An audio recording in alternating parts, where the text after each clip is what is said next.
아웃라이트 좋아요, 구독 꾹 눌러주세요. 하나는 알아도 사람들이 모르는 두 번째 이야기 아웃라이트. 여러분 안녕하세요. 저는 진행을 맡은 아나운서 조윤아입니다. 벌써 5회차를 맞았습니다. PD님, 다행인 게 구독자가 계속 꾸준히 늘고 있습니다. 모르겠어요. 갑자기 이벤트 치려고 하니까 오늘 게스트분의 구독자 수가 워낙 이제 아직 저에겐 먼 미래 같은 거였는데, 근데 구독자에게 바라는 점이 있어요? 이제 좋아요 같은 거는 구독자랑 같이 이렇게 늘어가는데 네네. 댓글이 좀 안 달려서. 근데 저희가 이제 그래도 뭔가 약간 댓글로 의견을 많이 남겨주시면 저희가 이거 제작하는데도 그렇고 주제를 또 발굴할 수 있는 그런 게 있을 것 같아서 좀 댓글 많이 달아주시면 좋을 것 같습니다. 자, 오늘 5회입니다. 아웃라이트. 오늘의 주제는 어떤 걸까요? 오늘의 주제는 또 약간 거창할 수 있긴 한데 2026년 대한민국 탈북민 리포트라는 주제로 한번 정해봤습니다. 이 주제를 5회로 선정하게 된 이유가 있을까요? 사실 국제 정세가 좀 좋지 않잖아요. 그래서 사실 북한에 대한 것들도 상대적으로 국내에선 좀 언급이 많이 되는 편인데, 탈북민들은 지금 어떻게 살고 있나. 저 어렸을 때만 해도 사실은 뭐 햇볕 정책이라고 했었죠. 이제 북한 쪽에 이렇게 뭔가 좀 지원을 해주면서, 그러니까 정주영 고 현대그룹 회장님께서 이제 방북을 소때 몰이할 때 98년도였으니까 제가 8살 때였거든요. 그때부터 시작해서 뭐 금강산 관광 같은 경우도 했었고 개성공단 같은 경우도 있었는데, 사실상 지금 현 시점에선 다 무산이 되어 있고 분단이 좀 심화가 된 것 같은데, 그거에 비해서 상대적으로 뭐 유튜브가 발달한 것도 있고 뭐 종편도 생기면서 사실 탈북민들이 나오시는 방송 같은 게 되게 많이 늘어났는데 온도차가 좀 있는 것 같아요. 실제 현실에서의 북한과의 관계와 또 한편으로 우리나라에서 미디어나 매체에서는 또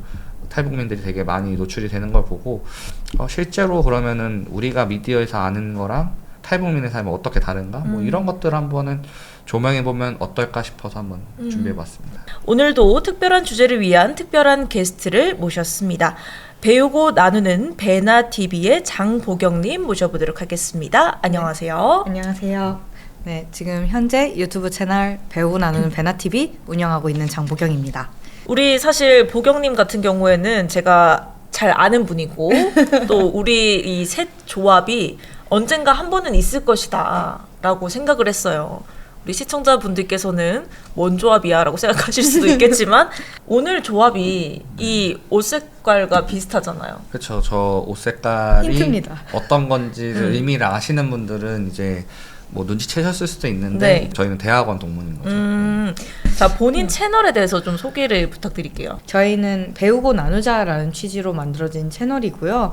탈북자, 또 북한에 대한 이슈, 뭐 남북 문제, 뭐 통일 관련된 이야기들, 그런 컨텐츠들을 주로 만들면서 현재까지 오게 되었습니다. 구독자가 많더라고요. 아, 예. 부럽더라고요. 구독자 22만 아버지께서 만들어 놓으신, 저는 뭐 그냥 카메라 뒤에서 이렇게 조용히 서포트만 했을 뿐이고. 그럼 이런 걸 혹시 유튜버 수저라고 하나요? 유수죠, 유수죠. 뭐 감사히 생각하고 있습니다. 그래도 너무 겸손하신 게, 사실 2016년부터 합류를 하셨으면 벌써 11년 차거든요. 사실 당시에는 지금처럼 이렇게 유튜브가 활성화되기 좀 전이라고 할 수 있을 거고, 또 탈북민이라는 소재로 영상을 만든다는 게 어떻게 보면 좀 조심스러운 부분이 있을 수 있거든요. 배나TV를 운영하게 된 계기가 있을까요? 아버지께서 이제 시작하실 때는 정말 말씀 그대로 탈북민의 이야기가 그 당시에 이제 만나러 갑니다. 뭐 모란봉 클럽의 주로 탈북 미녀, 뭐 남남북녀, 그런 어떤 프레임이 주였어요. 근데 아버지께서 그 당시에 이제 탈북민 이런 봉사단체 같은 거 다니시면서 실제로 만나는 탈북민들은 조금은 이제 그런 프레임으로만 소비하기엔 좀 아쉽다라는 생각을 하셨던 거죠. 저는 대학교 졸업하고 이제 23살 처음 그때 사실 안 한다 했고요. 하기 싫다 했었고요. 전 제 아버지를 괴짜라 생각했었는데 20대 또래가 다 그렇듯이 탈북민에 대한 관심도 없었고요. 아버지가 이제 한 번만 나와서 봐라. 그러니까 했을 때 그때 이제 처음 탈북민의 이야기를 제대로 들었던 것 같아요.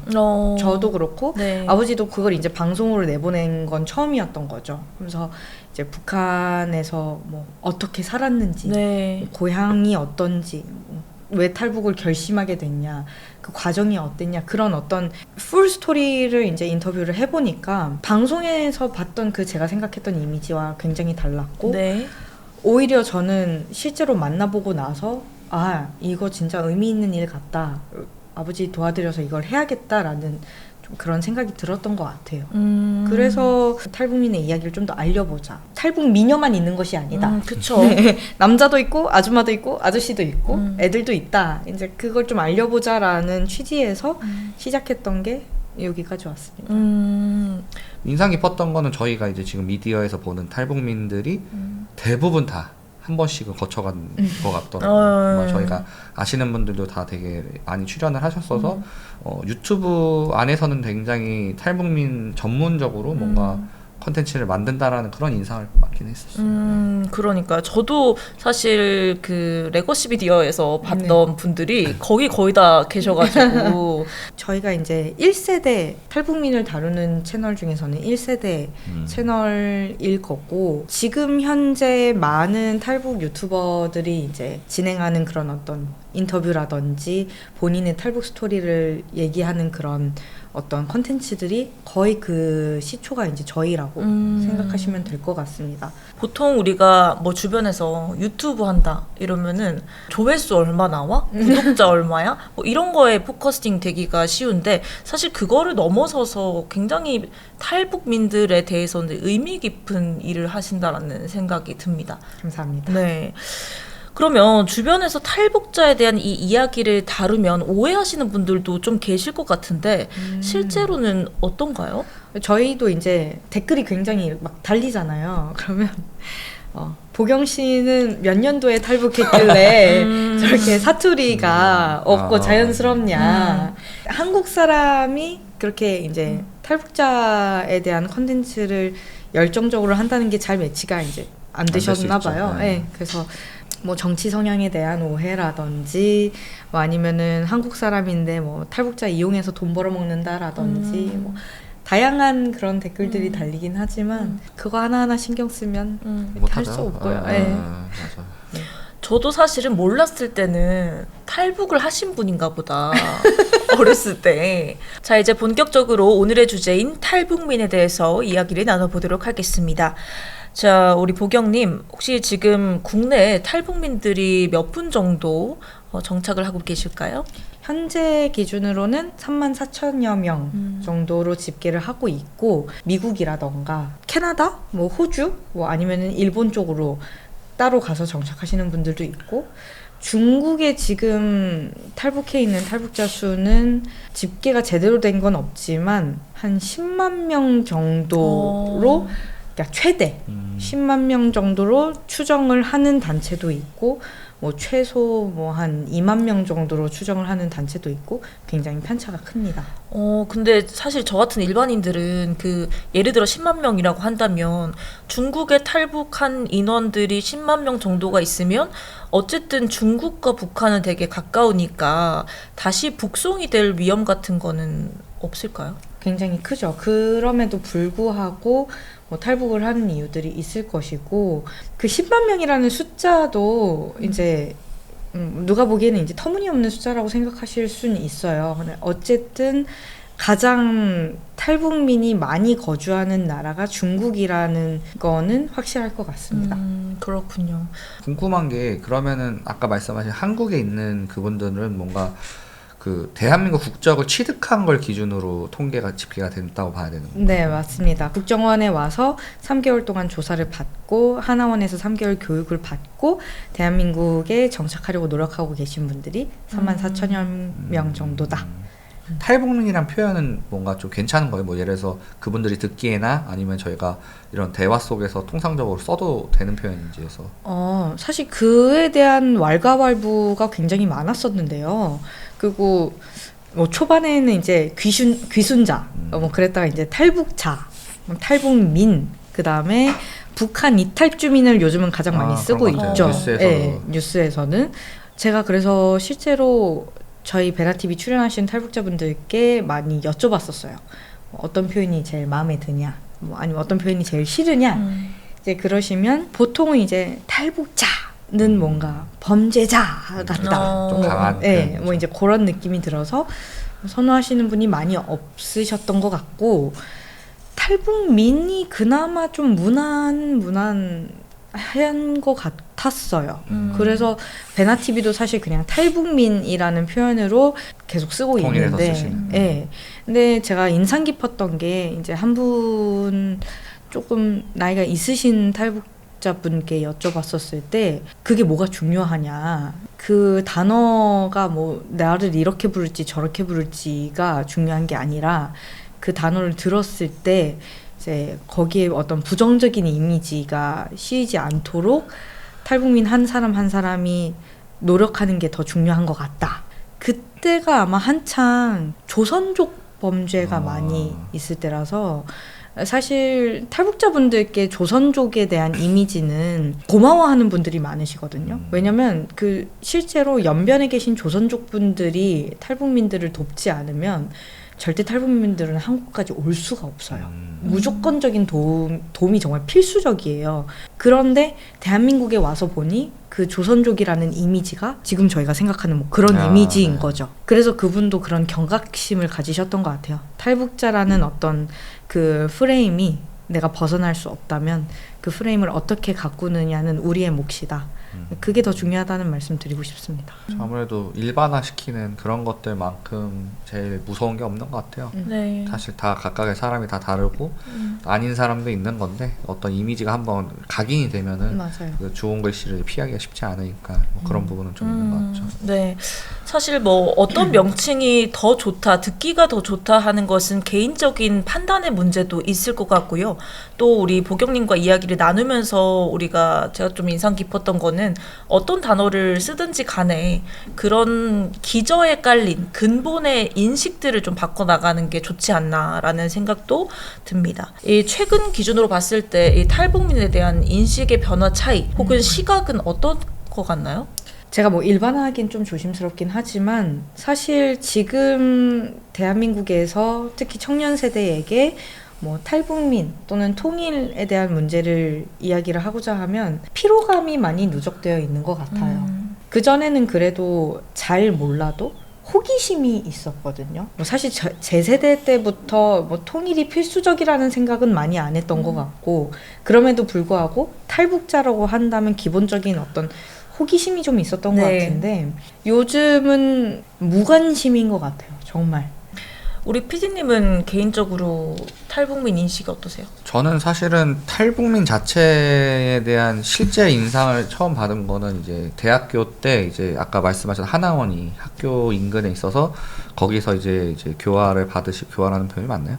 뭐 교육을 받으셨다고 하죠. 교육을 받고 이제 크게 이질감은 느낀 적은 없어요. 대화를 했을 때도 이제 사투리적인 거나 이런 것들은 좀 있었는데 그 피로감에 대한 얘기는 사실 요즘 와서 라는 표현이 적절한 것 같아요. 네네. 북한에 있는 주민들이 뭐 지금 정권 밑에 있으면서 되게 힘든 삶을 살고 있는 사람들이다. 근데 이거를 만약에 우리가 뭐 유니세프 광고나 이런 데서 보는 것처럼 네네. 굉장히 뭐 난민이라든지 개발도상국의 국가에 되게 도와줘야 될 사람이다. 이런 이미지를 갖는 거랑 현재에 와서는 약간 두 가지가 다 있는 것 같아요. 우리가 북한이라고 생각을 했을 때 생각하는 거는 우리 민족이고 거기 있는 주민들이 생각이 나는 게 아니라 사실 네. 정권이 우선적으로 생각이 네. 나고, 이제 두 번째로는 또 반대 남한에서는 뭐 넘어오는 사람들이 있다는 얘기 있고 기순 얘기는 듣지만은 사실은 미디어 속에서는 그 사람들의 이미지가 뭐 불쌍하거나 뭐 안 됐거나 뭐 난민이거나 이런 것보다도 북한에서 어떤 경로를 통해서 잘 넘어온 사람들이 우리나라에서 방송 같은 데 출연을 해서 뭔가 특별하게 여겨지고 그러면서 돈도 잘 버는 듯한 그런 프레임이 좀 있다 보니까 네. 과거에는 사실 그런 프레임이 좀 일치하는 게 있었다고 생각을 해요. 우리나라가 뭐 쌀도 지원해주고 했던 것들이 아무튼 그쪽이 뭐 그거 자체도 프레임이긴 하죠. 뭔가 좀 도와야 될 대상이라고 인식을 했다고 하면은 이제는 더 이상 도와줘야 되는 존재가 아니고 뭐 한민족이라든지 연결돼 있다는 그런 느낌들을 젊은 세대들이 많이 못 받다 보니까 자연스럽게 시간이 흘러서 멀어진 것들이 그냥 인식에도 영향을 준 게 아닌가 싶어요. 좀 장황하긴 한데. 요즘에 제가 궁금한 게 학교 뭐 공교육이나 이런 데서 통일 교육이나 이런 것들을 요즘도 하나요? 일단 제 동생들도 이미 지금 20대 대학생이기 때문에 저도 30대고요. 네. 그래서 요즘 뭐 초중고등학교에서 어떤 식으로 교육이 이루어지는지까지 자세한 내용은 모르지만 꽤 최근 그러니까 코로나 전까지만 해도 꾸준히 통일 교육이 이루어졌었고 이제는 탈북민 수가 어느 정도 되기 때문에 실제로 탈북민이 가서 통일 교육을 하는 그쵸, 경우가 맞아요. 네. 훨씬 많아졌다고 들었고 다만 정권에 따라서 내용이 바뀌어서 통일 교육을 하는 탈북민들 본인들이 굉장히 그거를 쫓아가기 어려워했던 게 생각이 나네요. 네네. 네. 저도 학생 때 지금 돌이켜 생각해 보면 정말 탈북민이 방송실에 와서 방송을 했었고 이제 뭐 개인적인 이야기인데 저는 통일 글짓기 대회 통일부 장관상 출신입니다. 아 맞다. 아, 정말요? 맞다. 저는 잊고 얘기하면서 있었다. 갑자기 생각이 생각이 났어요. 나는데 네. 그런 대회가 많았단 말이죠. 맞아요. 뭐 물론 엄청 많지는 않았지만 네. 그게 한 5월, 6월인가요? 그때쯤 되면 항상 네, 대회를 100일장 네네네 했던 것 같고 그때 당시에는 그런 거에 대해서 어쨌든 글을 써야 되니까 나름 학생의 입장에서는 공부를 많이 했던 것 같고 그런데 요즘에는 어떻게 인식이 되고 있나가 좀 궁금해서 여쭤본 부분이었고요. 이 탈북민의 인식뿐만 아니라 다양한 부분에서 바뀐 부분이 많을 것 같은데 과거와 달리 이 탈북의 이유라든지 혹은 탈북해서 오는 사람들의 특징의 변화가 또 있을 것 같습니다. 추가적으로 남한의 문화나 이런 부분이 북한 주민들한테 노출이 되는 부분이 많이 늘었다라고 들었는데요. 그래서 과거와 비교했을 때 좀 정보 수준의 차이가 있을까요? 일단 지금 질문을 한 3개를 동시에 주신 것 같은데 네. 하나씩 해볼까요? 네, 하나씩 좀 짚어보면 의미가 있을 것 같아요. 일단은 탈북의 이유, 유튜브 채널 10년 했지만 네. 그 10년 사이에도 이유가 많이 변화가 있었어요. 장마당 세대, 그러니까 고난의 행군 시대 때 정말 배고파서 굶어 죽기 싫어서 이제 탈북을 하던 시기는 거의 뭐 지났다고 생각하시면 될 것 같고 그 이후에 2000년대 이제 한창 탈북을 많이 할 때는 더 잘 살려고 코리안 드림을 꿈꾸면서 오시는 분들도 꽤 많았죠. 이거는 사실 이제 시간의 변화도 있지만 지역 간의 차이가 훨씬 큰 것 같아요. 뭐 카톡으로 거제도 제주도에 있는 사람한테 실시간으로 연락이 가능하지만 북한만 해도 그게 아니거든요. 그러니까 웰컴 투 동막골처럼 사시는 분도 있고 그 다음에 이제 평양이 있겠고 그리고 강원도 우리한텐 제일 춥지만 북한에선 가장 따뜻한 네. 그렇죠. 그리고 이제 그 중국 접경 지역은 중국인들이 실제로 북한으로 넘어와서 장사를 하기도 하고요. 그 다음에 북한 사람들도 잠깐 중국으로 넘어가서 국어를 하기도 하고 뭐 아니면 뭐 농장 같은데 뭐 취직을 하기도 하고 뭐 이제 그러면서 왔다 갔다 교류를 하면서 이제 남한에 대한 어떤 정보를 얻게 되는 경우들이 있고 오히려 탄광 같은 경우에는 국군포로 그래서 그런 이제 동네에서 자라면 뭐 대한민국이라던가 뭐 어떤 과거의 그런 전쟁에 대한 정보를 듣고 오시는 경우도 있고 평양에서는 오히려 이제 거기가 정보가 가장 많죠. 어떤 사람들이 북한에서 남한의 드라마, 뭐 예능, 노래를 제일 많이 볼 것 같으세요? 장사하는 사람들? 땡. 주부? 땡. 김정은? 가장 많이 본 정답이에요. 김정은이고 보위부 사람들 있잖아요.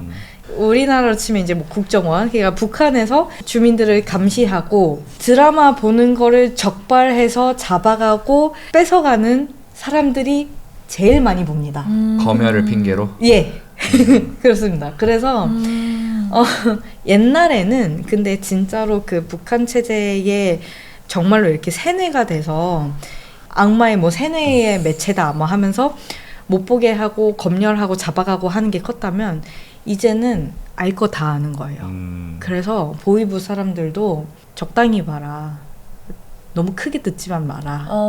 그리고 이제는 똑똑똑 와서 너 딸내미 이만갑 출연하지? 저번 주에 단발로 머리 잘랐더라. 모니터링해서 알려주는 거예요? 돈 내놔라. 거죠.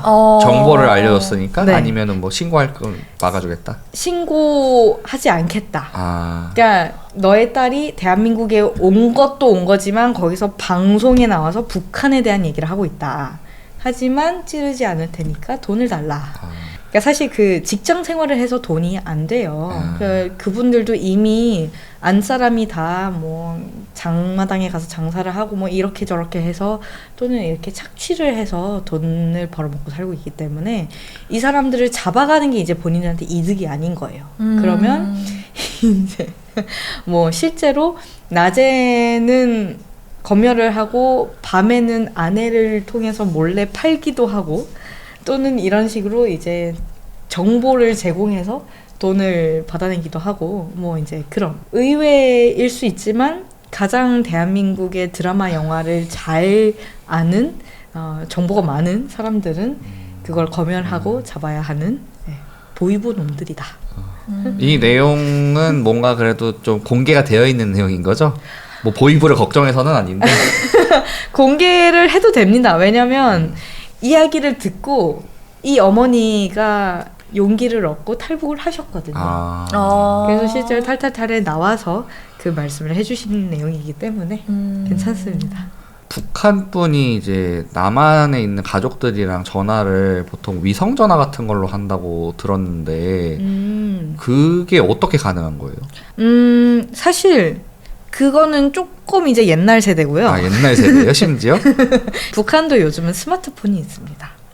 물론 저희가 생각하는 그런 스마트폰은 아니고 그렇다고 이제 막 어플을 다운로드 받아서 뭐 크롬으로 인터넷 이런 건 아니지만 외형이 스마트폰이고요. 중국 핸드폰. 그러니까 중국에서 개통을 해서 그 핸드폰을 가지고 넘어와서 그걸로 연락을 하는 거인 거죠. 근데 그게 기지국이 북한 안에서 다요? 그래서 가장 정말 그 최북단으로 가서 보통 산에 올라가서 이제 몰래 저희 카카오톡 보이스톡처럼 어플을 통해서 이제 하기도 하고. 상상이 안 되는. 왜냐면 그것도 와이파이라도 잡혀야 되는 거 아니에요? 다 돈입니다. 그래서 돈을 조금 더 주면 사진도 주고받고요. 돈을 더 주면 영상 통화가 가능하기도 합니다. 하지만 그 모든 것은 이제 브로커 개개인의 어떤 역량에 따라서 달라지기도 하고 남한에서 전화를 거는 건 안 되고요. 북한에서 온 전화를 받는 것만 가능합니다. 왜냐하면 일단 이쪽에서는 전화를 안 거는 것도 있는데 저쪽이 지금 어떤 상황일지 모르니까 그쵸. 아무리 몰래 전화 통화를 한다고 해도 그게 다 걸릴 수도 있는 감청이 될 거니까요. 수도 네, 감청이 될 수도 있고 뭐 옛날에는 무슨 뭐 몇 분 이상 통화하면은 감청에 걸리니까 뭐 2분 안에 끊어야 된다 뭐 이런 얘기도 있었고 뭐 배터리가 이제 그 분리가 되는 핸드폰이었을 때는 이제 분리를 해서 뭐 핸드폰만 던진다든지 뭐 그런 것도 있긴 했지만 그건 다 옛날 얘기고 실제로 그래서 저랑 이렇게 촬영을 하다가 이 게스트분이 나 이거 전화 받아야 된다 하면서 옆에서 제가 통화를 들었던 적도 있어요. 남매분인데 이제 북한의 남동생이 전화 통화를 해서 길게 얘기도 안 합니다. 잘 있다, 잘 지낸다. 정말 짧게 어떻게 어떤 식으로 감청이 될지 모르니까요. 이제 뭐 그 사진도 저쪽에서만 보내주고 저희 쪽 사진은 보내지 않습니다. 강원도가 이제 좀 재밌는데 남한의 전파가 잡히는 집이 있어요. 그러면 그 실제로 대한민국의 전파가 잡히는 집이 가장 비싼 집입니다. 가장 비싸게 팔리고 그래서 실시간으로 전국 노래자랑을 보고 오셨다는 분도 있고 그다음에 이제 라디오로 극동방송이라던가 뭐 이제 듣다가 오셨다는 분도 있고 특히 라디오를 듣다가 오셨다는 분들은 아나운서 분들의 사근사근한 말투에 자기가 뿅 가서 왔다고 증언을 하신 분도 있었어요. 북한 사투리와 확실하게 다르기 때문에 갑자기 기분이 좋네요. 근데 어찌 됐든 그런 집이 비싼 이유를 주민분들은 다 아시는 거죠.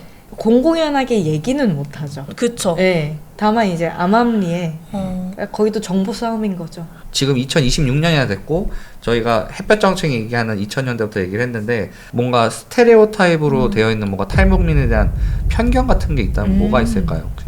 정말 극단적인 것 같아요. 그러니까 뭐 북한 여자는 예쁠 거다, 참할 거다, 뭐 남자한테 남편한테 순종적일 거다, 집안일 잘할 거다, 생활력이 있을 거다. 다 편견이고요. 물론 그러신 분들도 계시지만 그걸 기대하고 일부러 탈북 여자를 만나서 결혼을 해서는 안 되겠습니다. 반대로 탈북자는 다 잠재적 범죄자다. 저 미개한 나라에서 살다 와가지고 나보다 뭐 덜 똑똑할 것이다, 멍청할 것이다, 제대로 적응하지 못할 것이다.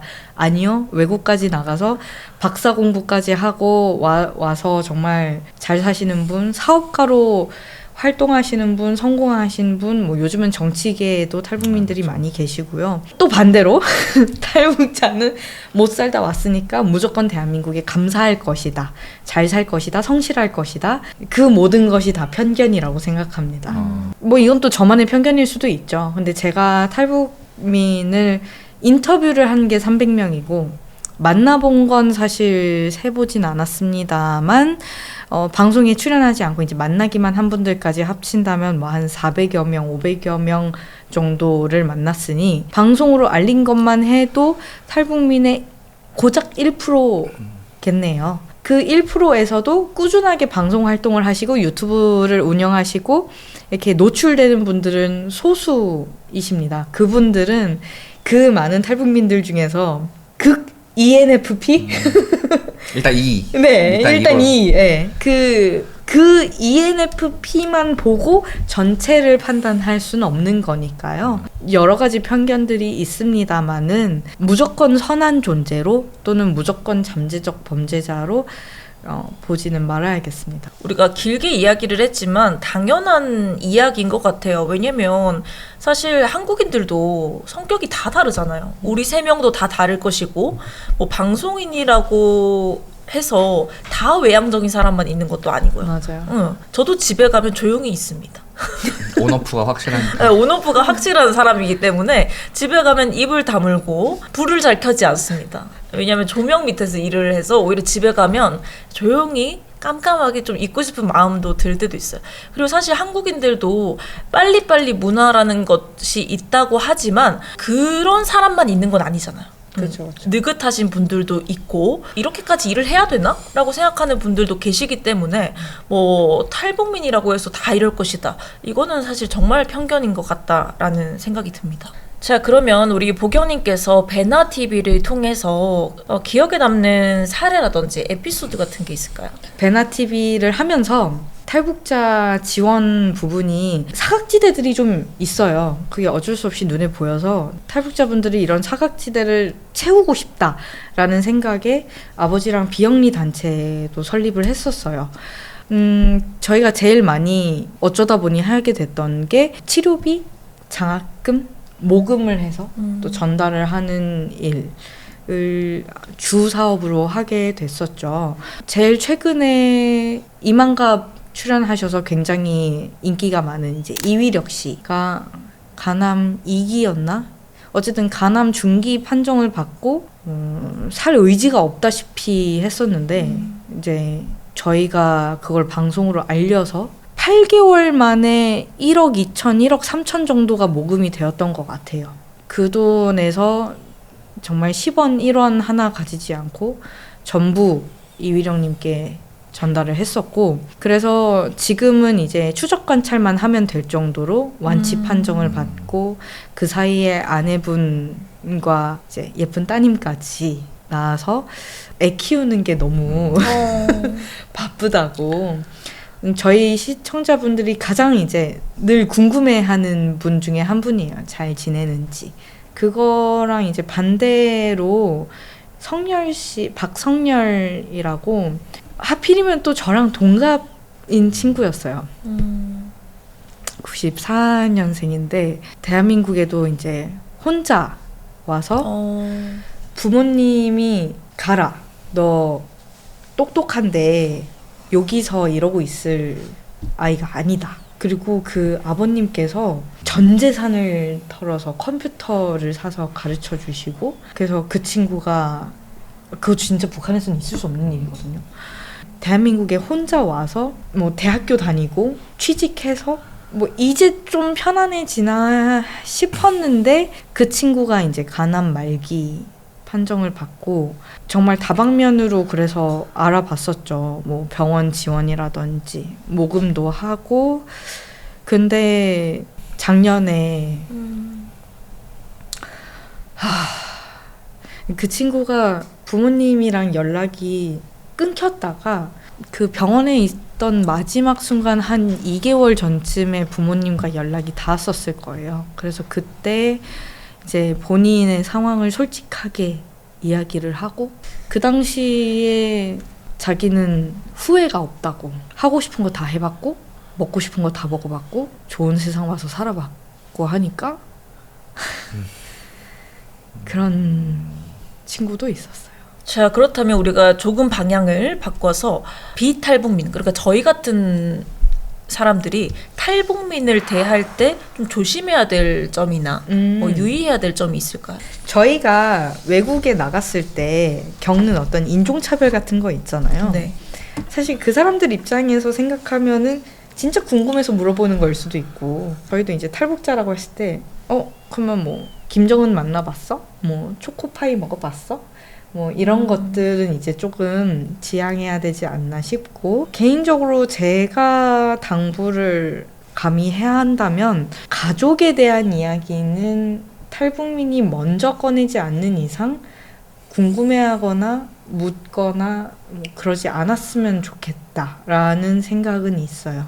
왜냐하면 부모님까지 해서 이렇게 온 가족이 탈북에 성공해서 온 케이스라는 건 정말 몇 안 되는 드문 케이스인 거죠. 케이스인 거고, 그렇다 하더라도 북한의 이모, 삼촌, 친척들, 할아버지, 할머니가를 두고 와야 하는 상황이고, 네. 뭐 그 외에도 뭐 부모를 두고 온 사람, 자식을 두고 온 사람, 뭐 아니면은 아내와 남편과 떨어진 사람, 또는 탈북 과정에서 누구는 죽고 누구는 살아남고 그런 경우들이 있기 때문에 가족에 대한 이야기는 뭐 이렇게 저희처럼 명절에 그래서 어디가? 이 질문이 제일 싫대요. 그쵸. 네. 명절에 뭐해? 라는 질문이 제일 싫다는 탈북민이 계셨거든요. 그래서 가족에 대한 이야기는 조심해야 하지 않을까. 자, 이렇게 보경님과 이야기를 나누면서 우리가 탈북민에 대해서 몰랐던 부분이 참 많구나라는 생각이 다시 한번 드는데요. 자, 보경님께서 생각하시기에 이 지금 같은 현황을 봤을 때 탈북민들이 대한민국에 어떻게 정착이 잘 이루어지고 있는 것 같습니까? 솔직히 노라고 말하고 싶습니다. 왜요? 일단 저희가 정착을 잘한 어떤 성공적인 사례는 방송으로 보여지는 몇몇이고, 실제로는 34,000명 중에서 기초생활수급자를 벗어나지 못하는 사람, 그다음에 우울증이라던가 네. PTSD를 겪는 사람, 대한민국 사회에 적응을 못해서 감옥 신세를 지고 있는 사람, 한때는 탈북민 중에서 이제 범죄 기록이 있는 사람이 20% 정도 된다는 어떤 통계를 본 적도 있긴 합니다만, 그게 사실인지 아닌지는 확인을 해야겠습니다. 근데 전체 탈북민을 생각했을 때 정착을 잘 하고 있는 비율은 그렇게 크지는 않다고 말하고 싶습니다. 정말 미디어뿐만 아니라 뭐 예를 들어서 정착을 잘 하시는 분들이 숫자가 정말 통계적으로 많다고 하면은 그래도 주변에 가시적으로 보일 정도는 되지 않을까 싶거든요. 근데 정말로 탈북민을 만나기 위해서는 뭐 미디어에서 뭐 찾아보던지 딱 모서리에 이렇게 튀어나와 있는 그런 부분만 볼 수 있는 거를 생각을 하면은 쉽지 않은 부분이라고 생각을 해야 될 것 같아요. 정말로 우리 이웃에 아무렇지 않게 그냥 그렇게 오신 분들이 우리와 비슷한 느낌으로 살고 있는 것들이 눈으로 보이기 전까지는 분명히 이제 저희가 보지 못하는 부분이 있지 않을까라는 생각입니다. 자, 그렇다면은 우리 탈북민들이 한국에 오셔서 가장 힘들어하시는 부분이 어떤 부분인가요? 뭐 아까 말씀드렸듯이 첫 번째는 가족인 것 같고요. 두 번째로는 자유라고 느꼈어요. 자유. 네. 이 자유라는 개념이 사실 저희가 이렇게 직접적으로 느끼거나 뭐 이렇게 하기가 좀 어렵잖아요. 추상적인 거니까요. 그러니까요. 그래서 뭐 탈북민 분들 중에서도 진짜로 체제에 대한 불만을 갖고 자유를 찾아서 내가 목숨을 걸고서라도 떠나겠다라고 생각을 해서 오신 분들은 생각보다 많지는 않거든요. 오히려 진짜 먹고 살기 힘들어서 죽고 싶지 않아서. 근데 이런 분들이 이제 대한민국에 왔을 때 여기서는 나한테 뭘 하라고 시키는 사람이 없다. 그러니까 내가 뭘 해야 될지 모르겠는, 당장 내일 뭘 해야 될지 모르겠다는 이제 감정을 느꼈다는 분들이 생각보다 많았어요. 아, 이 자유라는 게 쉽지 않구나. 하나원 교육 3개월 받거든요. 네. 그 3개월 만에 이렇게 동화돼서 바로 생활을 한다는 건 뭐 저희도 사실 외국 나가서 3개월 만에 뭐 하고서 너 알아서 살아라 하면 그쵸. 막막하잖아요. 그렇겠구나. 그 자유를 가장 힘들어하셨던 것 같습니다. 아, 그런데 이러한 상황이 앞으로 좀 계속 유지가 된다면 이 탈북민들의 삶은 어떻게 흘러가게 될까요? 사실 요즘 북한에서 탈북해서 오는 건 이제는 거의 불가능하거든요. 그러니까 어떻게 보면 새로운 유입은 없고 지금 계신 탈북민 분들이 고인물이 되어가는 어떤 방향으로 가고 있는데, 그러다 보니까 이제 뭔가 새로운 탈북 스토리를 뭐 듣게 된다든지 아니면은 북한의 정말 이 최신 정보를 네. 뭐 듣게 된다든지 그런 경우들이 이제 점점점 어려워지고 있고, 그러니까 탈북민 분들도 이제 어떤 뭐 안보 교육이라던가 통일 교육 이런 걸로 이제 강사 활동하시는 분들도 굉장히 많은데, 그런 분들도 지금 고민이 굉장히 많으신 걸로 알고 있어요. 본인은 이미 북한을 떠난 지 20년 됐고, 본인이 이제 얘기하던 본인의 경험은 지금의 북한과는 또 많이 달라졌고, 이 삶이 흐르고 있으면서 가장 안타까운 부분은 국군포로 어르신들인 네. 것 같은데요. 아, 대한민국 뭐라 해야 될까요? 뭐 위상? 윗선들이 아, 높으신 분들이. 이 높으신 이 대한민국 높으신 분들이 이것밖에 못하나라는 생각이 들었던 게, 이 미국의 그 군인 대우와 자꾸 비교를 하게 돼서 그런지 그 국군포로 어르신들에 대한 어떤 처우라던가 그분들이 한 8분 남으셨거든요. 제가 처음 베나TV 할 때만 해도 한 50분 정도가 계셨어요. 한 분 한 분 돌아가시고 이제는 8분 남아 계시니까 북한에는 아마 이제 남아 계신 분이 없다고 봐야겠죠. 그렇게 그냥 저희의 100년도 안 된 어떻게 보면 역사가 이렇게 정말 그냥 잊혀질 만한 일인 것인가. 그 국군포로 어르신들에 대한 대우가 이것밖에 못하나, 그런 생각들이 좀 많이 들었었고요. 계속 한 해 한 해 지나가면서 가장 속상한 부분인 것 같아요. 들었을 때 앞으로 탈북민 삶이 반대로 어떻게 변화했으면 좋겠나요? 이야기를 들으면서 많이 들었던 생각은, 사실은 저희가 앞에 뭐 조선인 강제징용 건도 그렇고 그런 부분들이 근대 역사상에서 있었던 우리의 그런 아픔이나 아니면은 기록들이 사실상 이제 실존하시는 분들이 이제 점점 사라지면서 네. 과연 우리나라가 이 상태를 유지를 한다고 하면은 뭔가 의지적으로 과연 통일을 하고 싶어 하는 것인가, 이런 부분부터 시작을 해서 사실상 그 처우 개선이라는 것 자체는 국가적 차원에서 뭔가를 하려고 하면은 사실은 모든 사람들의 공감과 동의가 있어야 된다고 생각을 해요. 그런 것들이 보통 높으신 분들의 행동을 유발하거나 촉발을 하다 보니까. 그런데 그런 것들이 없다라는 것 자체는 오늘 저희가 이 내용에서 계속 얘기하는 것처럼 사람들이 무관심한 게 아닐까 싶어요. 사람들이 관심이 있다고 하면은 그거에 대해서 뭔가 계속 활동을 하고 네. 뭔가 처우 개선을 하려고 하는데, 뭐 만약에 이제 아나운서님 주신 것처럼 어떻게 가야 된다라고 생각을 하면은 궁극적으로 지향하는 바가 이제 넘어와 있는 탈북민들이 정착을 잘 해야 연결고리 역할을 분명히 해줄 수 있을 거라고 생각을 하거든요. 그런 걸 염두해서라도 필요한 부분에 대한 뭐 투자가 됐던 아니면은 뭔가 처우 개선이나 제도적 개선이 방향성이 되어야지 않을까 생각합니다. 네. 사실 어떤 문제를 해결했을 때 보통 인식과 제도가 함께 가야 된다라는 말을 많이 하곤 하는데요. 어쨌든 우리가 탈북민에 대해서 관심이 없으셨던 분들 혹은 그냥 피상적으로 이런 껍데기만 아셨던 분들은 오늘 이 방송을 통해서 또 우리 보경님의 말씀을 통해서 좀 더 자세하게 알게 되는 계기가 될 것 같고요. 이 계기를 통해서 제도 또한 조금 더 탈북민의 그런 인식 개선이라든지 그리고 처우에 대한 부분 그 말씀하셨던 것처럼 사각지대에 있는 부분도 좀 관심을 가져주면 참 좋지 않을까라는 생각이 듭니다. 자, 오늘 아웃라이트 5회 준비된 내용이 막바지를 향해서 달려나가고 있습니다. 한번 우리 결론들을 종합해보고 싶다라는 생각이 드는데요. 계속해서 분단 기간이 늘어나면서 문화적으로나 경제적으로나 차이가 커지고 있는 것 같습니다. 자, 우리 보경님, 이렇게 긴 시간 분단을 겪고 만약 통일이 된다면 자연스럽게 우리 한민족으로 살 수 있을까요? 그 질문의 전제가 잘못이 된 것 같은데요. 저희가 꼭 통일을 해야 하나요? 꼭 한 나라가 되어야 할까요? 저는 요즘 그런 고민이 되게 많이 되는데 탈북자분들께 통일이 됐으면 좋겠냐라고 물어보면 네. 의외로 100% 통일됐으면 좋겠다라는 답변이 나오진 않습니다. 이유가 뭔가요? 그들이 원하는 건 내 가족과 연락하는 것, 왕래할 수 있으면 된다. 왕래만 할 수 있다면 굳이 한 나라가 될 필요는 없다고 생각한다. 이런 분들이 계셨어요.